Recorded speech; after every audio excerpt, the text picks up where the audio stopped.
20th meeting of the Salina City Planning Commission. First item is the summary minutes. Are there any questions or comments or a motion to approve? I'll make a motion to approve. All in favor say aye. Aye. The minutes are approved as presented. Our first public hearing item, number 2, application number Z12-1. Staff have a report. Yeah, you had a report that was sent out to you, and since the report went out, we have attached minutes from previous discussions about signs, but we actually have a draft to go over with you item by item, but we have a couple refresher items here. One of the things that we've worked on in the past couple years was work on electronic message board signs. We had some interest from elementary schools about adding those, and the regulations for signs were amended to allow for that, and also opened that up for churches and other types of uses, but it's pretty limiting because it limits it to 32 square feet, and only half of that area could be devoted to the electronic message board. But that amendment was done to address those types of uses that are in residential areas. So we're building on that when we talk about the public uses. John, I don't know if you have the definitions in there.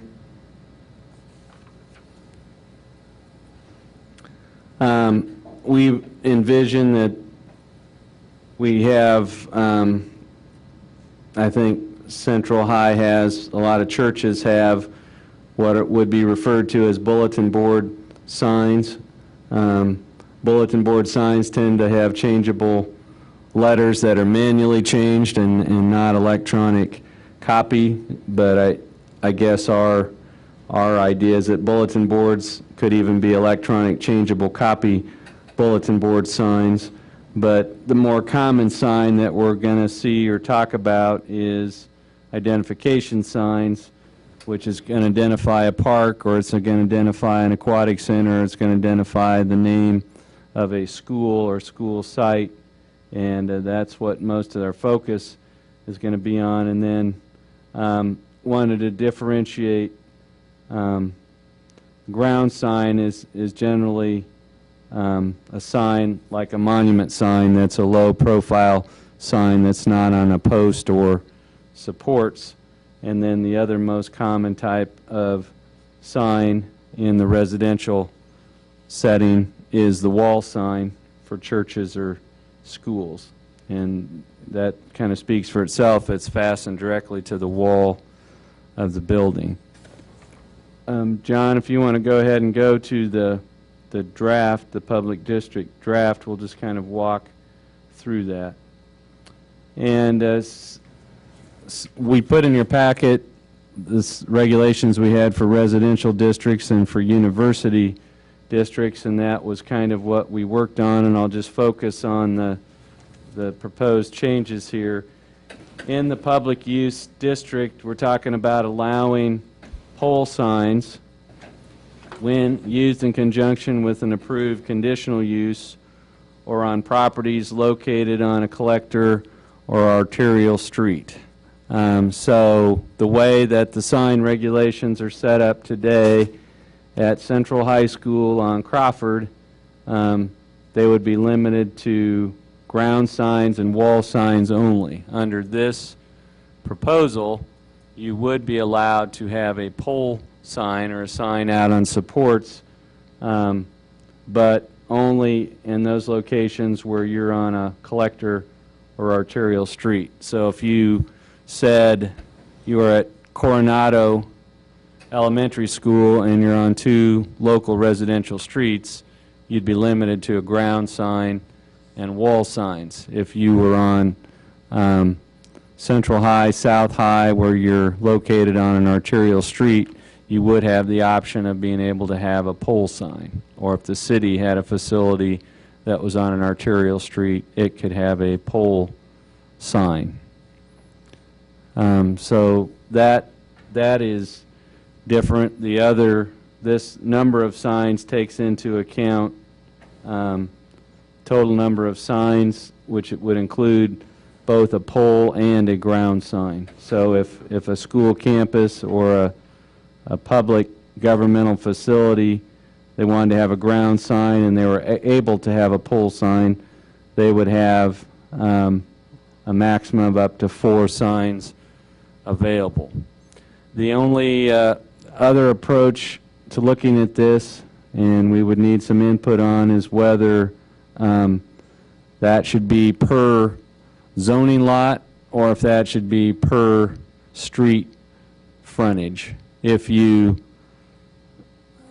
did do street frontage, then if you looked at a school like Central High, then you'd say you could have a sign on Crawford, a sign on Roach, a sign on McAdams, and a sign on Front, which might be a little overkill. But the other thing to look at is if you had a school campus or some governmental facility, is a total of 4 signs too limiting? Is that a question? Can we answer that with a question? I mean, Where does entrance and exit type signs fit into this concept? That's really the question. directional type signs that like banks have or McDonald's has to direct property into a parking lot, those are exempt signs and they don't count. You don't need permits for them, and they can just be put up, but they don't count as ground signs. Okay. So in terms of directing people into parking lots or enter only or those type of things, those signs do not count. So we've pretty much had this limitation in place for schools and churches and those types of uses for a long time, and we honestly don't run into too many situations where elementary schools or other schools or churches or public facilities don't think that they have enough, numerically have enough signs. So the one change this makes is to allow for pole signs and allow the total number to increase.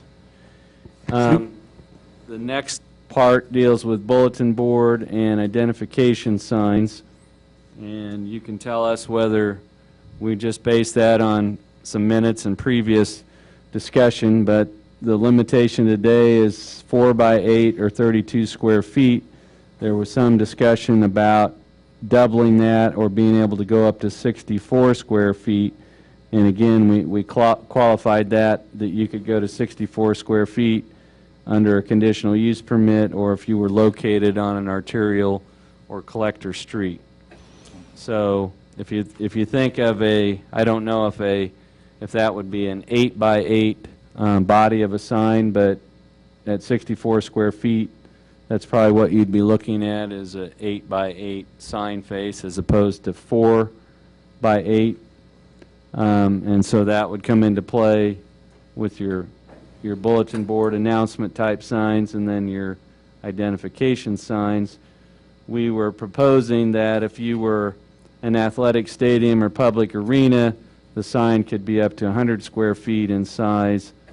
That sign has to be located on the same zoning lot as the stadium or public arena.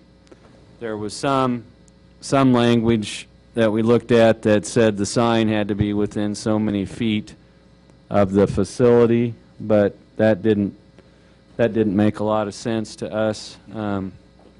If you were looking at it from the standpoint of, say, the Salina Stadium, you'd most likely want to sign out along Crawford as opposed to tucked up next to the stadium or over on the Roach side. So the idea is that if somebody came in for a sign permit for the Bicentennial Center or the Salina Stadium, or if we would, I guess it would include Dean Evans Stadium as well, that a sign up to 100 square feet in size would be permitted. May I ask a question here then again? Mm-hmm. So explain to me what Central High School might look like in Salina Stadium. We could by this policy, could we, if we could afford it to begin with, we could have a changeable copy sign at maybe the corner of Crawford and Front Street. Front Street, and then we could have one in front of the tennis courts to illuminate for Salina Stadium. Is that correct? That is correct. Okay. So your sign that you might be able to have on Crawford, which is an arterial street, would be up to 64 square feet, say at the corner of Front and Crawford. And then if you wanted to have also a pole-type sign in front of Salina Stadium, that could be up to 100 square feet in size. And 50% of that can be changeable copy, is that right? That's the way it's set up. So 64 with a 4x8 changeable copy billboard sign in the middle, so Right. to speak. That'd work. I mean, And the other difference between now and what's proposed is instead of being limited to a ground sign that's only 8 feet tall, it could be up to 20 feet tall if it's on an arterial or collector street. I think the idea being that if you look at the Elmore Center across the street, they're on an arterial street, they're commercial. It's pretty hard to argue that having a similar type sign on the other side of the street is somehow out of character. It would be different if you're at Coronado or Sunset or someplace like that where you're not on a arterial or collector street and there's no commercial traffic around. So that's the rationale. How would this work at the Bicentennial Center where the Midway intersects Ohio? I've always felt that there needed to be a big a relatively large informational sign there so that on Ohio you can tell what's going on at the Bicentennial Center and the Expo Center. Well, and we've Pole had, be allowed? the city commission actually didn't want to go there. The property that's at the corner, the south side of Midway in Ohio is zoned residential, as is the one on the north side. If you had property that was commercially zoned on Ohio, for example, I mean, it's not close, but if the city somehow worked out an arrangement and they wanted to take the vacant northwest corner of Iron and Ohio and worked out an arrangement to put up a sign there, they could put up a sign there that advertised events at the Salina Bicentennial Center or other things because that's zoned C5. But in order to make it work at it's the intersection of Ohio and Midway, you'd either have to acquire one of those properties or it would have to have some form of commercial zoning. There's no public property there except the street itself, or Right. these streets. Okay. Yeah. But it's Salina Board of Realtors. Yeah, well, that's... I think Salina Board of Realtors is actually zoned residential with a conditional use. It's up at Gypsum. Birthright is, so the city commission studied that corridor from Iron down to Greeley, and it is predominantly residential. It's still higher percentage of owner occupied than rental, and they didn't want to, at that time, they didn't want to look at changing that from residential and basically stripping it out to commercial. So the commercial is confined at Greeley and at Iron, but in between everything's pretty much residential. But I agree that's been a long time discussion of how do you get some sort of frontage or recognition for the Bicentennial Center from Ohio that ties back into it. Dean, if you will, answer for me. Now, what would be permissible at the elementary schools that are on primarily residential type streets? No changeable copy sign? No, you would still have the changeable copy sign. John, I guess you could flip to the next page. Keep going up. So if you were an elementary school, you could have a sign up to 32 square feet, and it could be up to 8 feet high, and then the electronic message center portion may not exceed 50% of the total sign area. And it has to go off at 10 o'clock or something? Right. That's consistent with what we talked about Okay, sometimes. so what you do is you say, okay, if I look at Central High, I could put 50% of my 64 square foot sign could be electronic changeable copy. If I put a sign up at the stadium that could be 100 square feet, then 50 square feet of that could be changeable copy sign. So it's like a sliding scale. If I have a 32 square foot sign, 50% of it could be changeable copy. I can have a 64 square foot sign, then 32 square feet of that could be changeable copy. And if I could have a 100 square foot sign, then 50% of that could be changeable copy. So this is pretty much carried over from the elementary school side. Then the other thing is that you had an 8-foot limit, and we're saying that pole signs approved for approved conditional uses, properties located on a collector street and public arenas may be up to 20 feet in height. Okay. So I think, could you slide back up, John? There's one thing that we wanted to get your input on, because we went back and forth on it, and you'd have to visualize your properties and see what you think.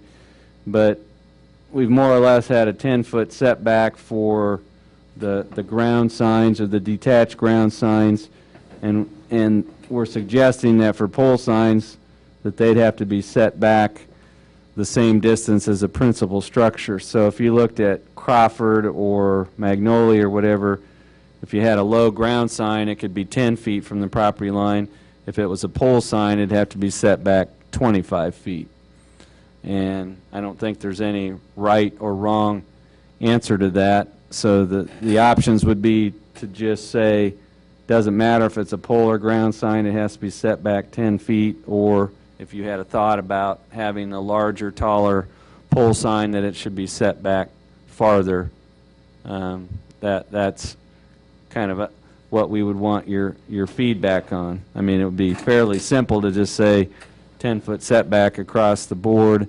If you felt like the pole sign was a little more intrusive, then it could be, you could require that it be set back. And it usually wouldn't make a difference on a big site, but if you were at Front and Crawford, obviously 25 feet back is farther back than 10 feet back. So I'm trying to think. I think Waters just put up a pole sign, illuminated pole sign, and it's not back 25. And Simmons First has got that nice one they put up down there. It's not 25 it's not back back 25. And neither one of them seem to be a problem to me. I mean, they look fine. I would think that 10 feet is 10 plenty. feet is plenty. I was just looking at signs at the various offices on Ohio, East Ohio coming down there. There are some ground signs that are only a foot behind the sidewalk right now, pre-existing. And, they need to be about 3 feet if somebody were actually riding a bicycle, or if there was enough pedestrians to be shoulder to shoulder on those sidewalks. But the 10 feet is a great plenty, I would think, overall. Of course, yeah, we have some, like C5 district, where you could put the sign at the front property line, or Right. it can extend there back. But if you have a sidewalk there, it can be, or if you're trying to add a sidewalk later, it can be kind of a tight fit. So what 10 we feet's- would change this to say detached ground and pole signs shall be set back at least 10 feet from the front property line. If that's what you think it would be consistent across the board. I guess you can keep going, John, or back to the bottom. I guess that is the extent of it, but I'd also like you to put up what we discussed, John, the possible addition, the freestanding item.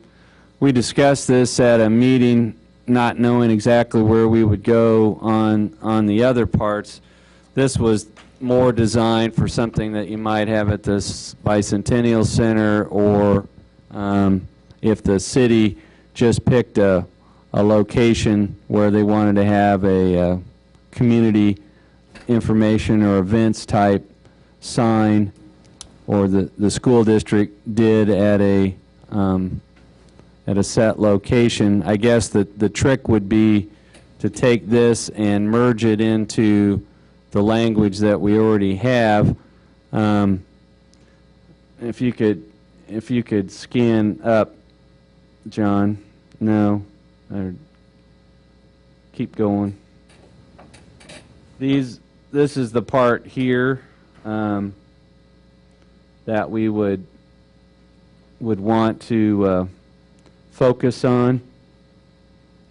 And this is addressed one place in the sign regulations, and it basically carves out an exception for the sign at the Bicentennial Center to allow it to have off-premise advertising. So we could put this into the illumination section in some way, because these types of things are already addressed in there, and we could roll that into the illumination section. But I think from what I'm hearing, the interest of the school district, and it may well be an interest from the city of Salina or Saline County or even Kansas Wesleyan in the future, that you have this ability to have the off-premise commercial business messages on those signs. So if you're comfortable with the 100 square feet for the arenas and athletic stadiums and the 64 feet for the others, then, and you think this is an important part, then we could take that and roll it into the illumination part. We kind of drafted this as these are specialty type signs that only some venues might have, but I think where we ended up with we've got the 20-foot height, we've got the 100 square feet for athletic stadiums and public arenas, and we've got the arterial street part and the timing part. So I think we would just want to get your input on this, and if we plug that into the illumination section, then basically that means that elementary schools, middle schools, high schools, community centers, aquatic centers, municipal golf course, any of those types of facilities would be subject to the same idea that if they had an electronic changeable copy sign, it would be primarily to convey information about community events, but 15 minutes per hour of operation could be used to advertise off-premise. I think that works fine, Dean, but I think 15 minutes is too limiting. I'd say it needs to be 30. I'd say the Bicentennial Center's got 30 right now. I'd bet more than a quarter of their advertising is outside of those bounds right now. That's probably a fair, if you stood there for a full minute or 5 minutes, it would probably be certainly more than a quarter of that time. It would be something related to an off-premise business or activity. And we like that because if this passes here and the commission, I'll be talking to SalinaHomes.com and Ryan Mortuary and Kearney Auto about putting a little ad on there and paying for the darn sign. But I mean, really, that would be, I don't know, and I agree that a little longer time might be right. I think we're mostly we're focusing more so on the changeable copy. Right. Right. You don't foresee having a static No. sign out in front of Central High that says Central High sponsored by SalinaHomes.com or something on a fixed. Nor do we hope we sign, ever right? see a for sale sign out in front of it. Well, hey, Dean, on G, and it's just a little bit of words, and maybe it isn't, but commercial business messages, so we also include political? I mean, I could see somebody buying up space on there, or would we care? I mean, could somebody come and say, well, look, political message is totally different than, and it's just a thought. I think internally, I would imagine that both the school district and I know the city of Salina does, that it wouldn't be permissible to have a sign on municipal property that would get involved in a partisan political message or campaign message or anything. So I think the primary thing is to allow for for sponsorships or messages beyond just what's related to the school or athletic event or community calendar. And the Bicentennial Center's been doing it for years and has basically had a monopoly on that as far as public facilities go. So basically that, I mean, we can change the 15 to 30 minutes or say, 50% of the time,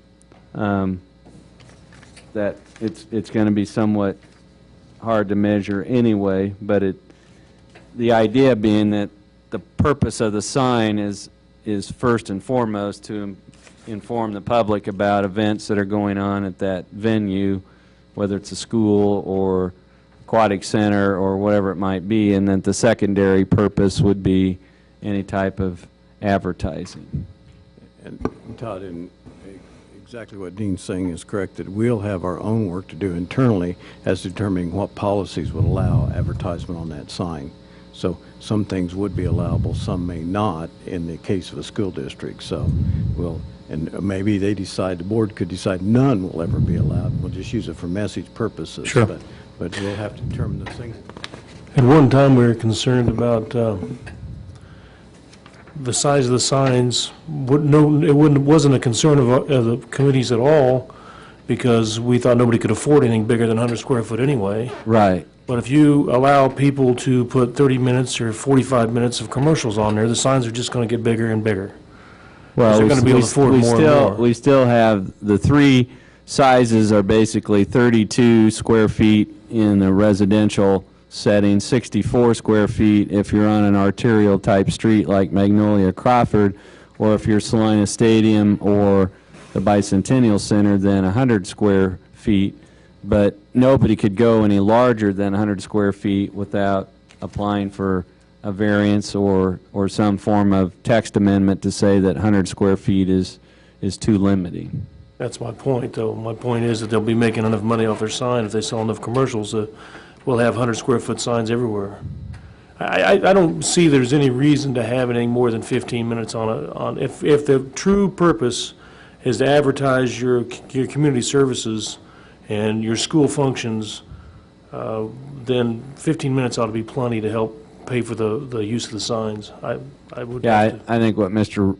Ryan is saying, that the Bicentennial Center has kind of already established the benchmark for that, and one of the purposes of this is to have an equal playing field, that Salina Stadium or Central High or whatever should have the same rights and privileges of the Salina Bicentennial Center, while keeping the primary purposes that for allowing this is to provide information that informs the public, and that's, that was one of the reasons for allowing the electronic changeable copy, is that we've got parents bringing or picking up children at school. There can be messages on these signs that can be conveyed outside the building that tells them open house tonight at 7 o'clock or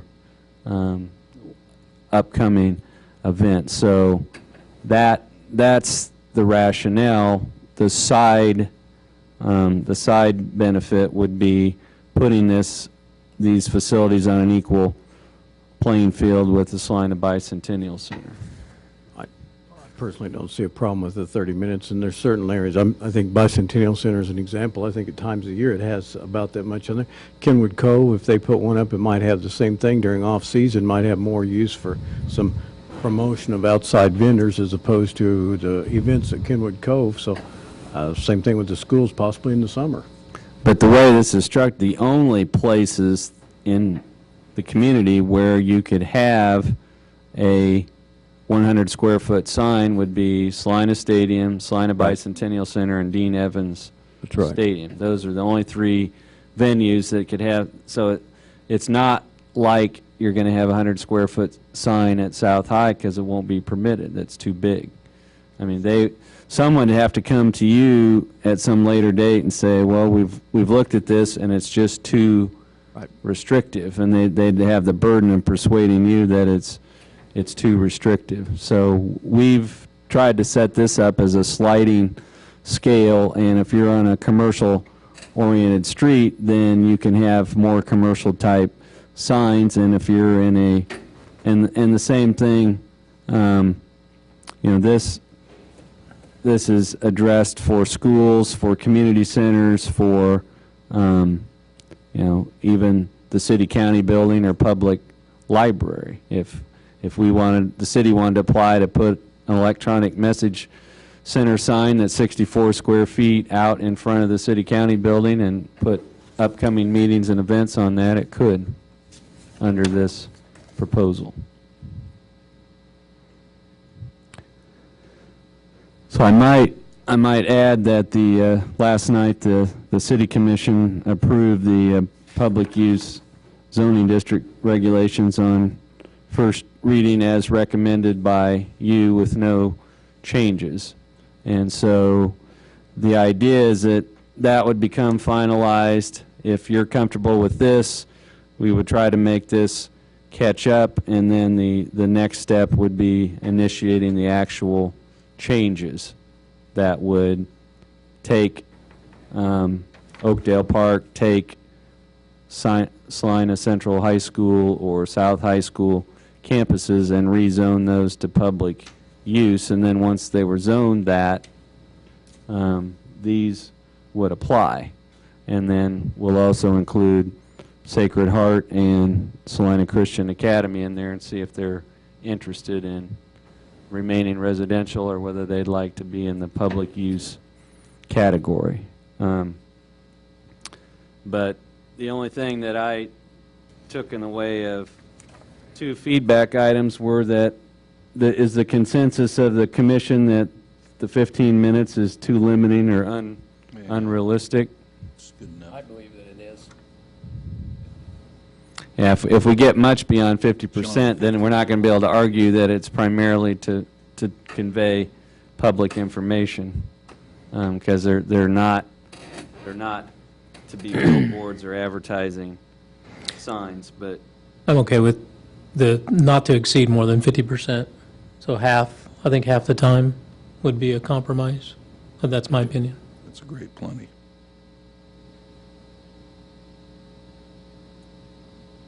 And does everybody have a good handle for what we mean by off-premise commercial business messages? It's basically for a product or service or business that's not located there, and the signs can tell people about that, which is basically what the Salina Bicentennial Center is doing with the Ramada Inn or McDonald's or Coke products or any of those things. And so with changing the, making a 10-foot setback across the board and changing that, we would take these items here and roll them into the illumination section on the draft. So we would, at this point, entertain any more questions or comments, but if you're comfortable with what we had come up with, then a motion to pass this along to the City Commission to catch up with the public use district as a whole would be in order if you're comfortable with that. Is there a motion? Just Dean, how many votes does it take to pass something? 4? Majority of a quorum, 3. Okay, I probably shouldn't vote on this one particularly as I think about it, because the school district could benefit from this somehow, so I'll just. Okay. And just as a point of information, we also are working with Mr. Hennenkamp and the hospital group. We've created a hospital medical zoning district some few years ago, but didn't do the same thing as far as signs there. So we've been going back and look at what property was formerly zoned to look at signs. So we're not ready to come forward with that yet, but we will follow up on that. But it would take a majority of the quorum, three affirmative votes, to recommend this out. Step out of the room, so that you got a no vote then. So we still have a quorum with 4. Any other questions from, I'd make a motion on Z12-1 for approval with the 2 changes on the 10-foot setback, as well as changing it to not to exceed 50% on the advertising as we discussed. Okay, second that. Been moved and seconded. Is there further discussion? All in favor, say aye. Aye. Any opposed? Aye. One opposed? Does the secretary have the record there? Okay. So it'd be 3-1 with 1 abstention. Thank you very much. Other matters? Put some items in your packet there, just a point of information. We've upgraded our technology, so now we're able to give you, in your packet, photos that you could actually see because they're in color, but there's 2 items that, and I don't know if one of them will affect us much, but it kind of caught our attention that one of the articles in there is about the original founder, owner of McDonald's, giving $1.5 billion to Salvation Army around the country to either build or upgrade community centers, and it's supposed to be distributed equally to all their different districts. And so that's an item in there. And then I think the other item of interest was talking about how some of the big box retailers are looking at moving back into unserved or underserved downtown areas. So you've got some interesting graphics in there of a Walmart store basically in a downtown type setting. I think there's another one of a Target store in the Chicago Loop. So that is kind of an interesting trend that we wanted to bring to your attention. Last night, City Commission approved the Public Use District on first reading. This will come to them as a recommendation for their consideration. And then as an other matter, follow-up item that you could all vote or participate in, the next step would be to initiate the mapping of the public use district, and that could be initiated by you directing staff to that you feel comfortable moving forward with mapping the public use district, and basically you would be the applicants. And if we want to bite that off in stages, I know the school district has been one of the more interested parties. Basically, we are going to have a map and a description of all the various properties and initiate that, and then there would be hearings and notices sent to all those parties to see if they're interested in having their properties rezoned.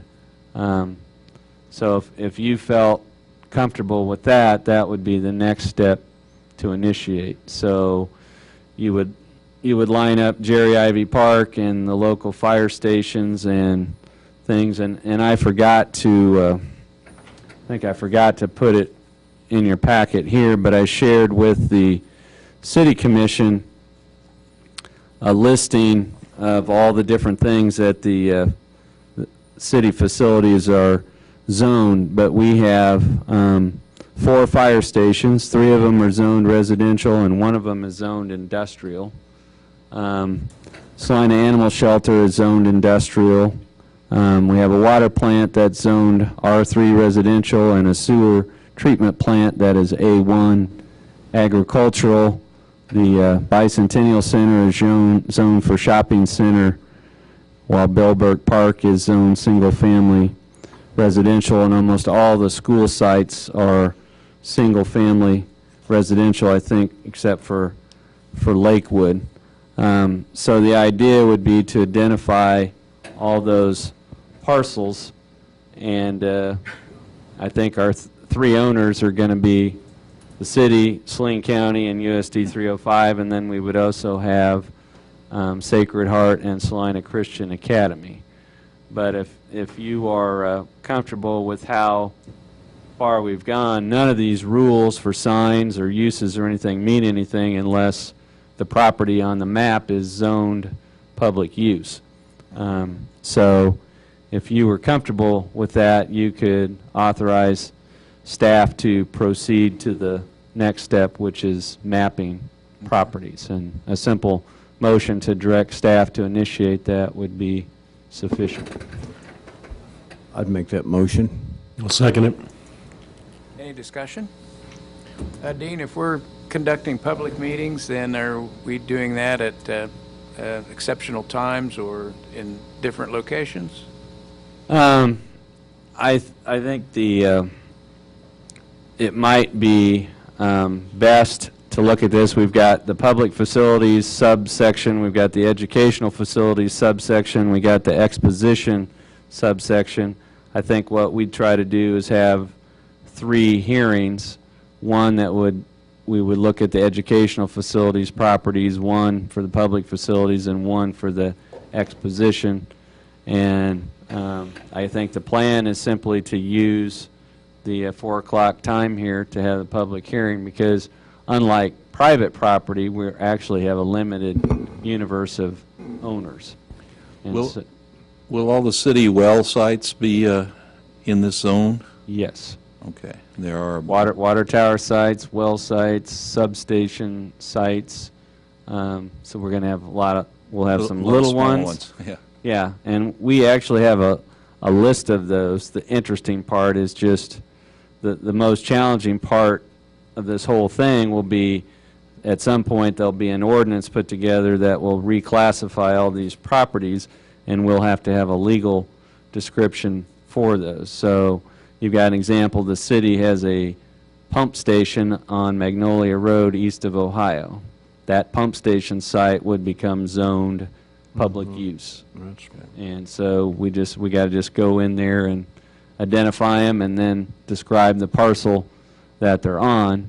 It won't be difficult for you because you'll see it on a map and we'll tell you what the use is and all of that, but you will be making recommendations whether Bill Burke Park should stay R1 or be public use, and we'll just kind of go through all those kind of one by one. But the idea is fire stations, Carver Center, Friendship Center, and Centennial Park, things like that. We'll just go through them, and it would make sense to us to do educational facilities, look at public facilities, and then Kenwood Park is where you'd have the Bicentennial Center, the fairgrounds, related things, and so you'd have those 3 separate items to look at. Does the city still have a few miscellaneous properties that it's kind of odd that they ever ended up with them like we had? I know there's one on Armory Drive, or there had Yes. been for a while. I don't know if that was ever sold. Will those all also show up? They will show up, but for instance, the city owns a lot, which we used to call Hoff Park, because it was across from Don Hoff's house at the corner of Northwood and Fairdale. And there's a creek channel that runs through it, and the developer walked away from it. It had special assessments, and the city bought it at tax sale. Well, we still own it, but it's not really officially anything, but I don't think that would fall in the category of public use. Okay. And we do have a few other surplus type properties that we have, but we will have a map up here, and if you point at one, we'll give you all pointers for the meeting. You can say, what's that, what's that, what's that, and we'll attempt to tell you. Dean, properties, owners that don't necessarily wish to change theirs to public use would not have to, right? Right. It could And the stay. purpose of the hearing is to we're initiating. The only thing I can think of that is similar that I've gone through is that a few years back, the Planning Commission initiated a highway commercial. So they were afraid that uses were going in at our interchanges that didn't need interchange locations, so they created a special interchange zoning district.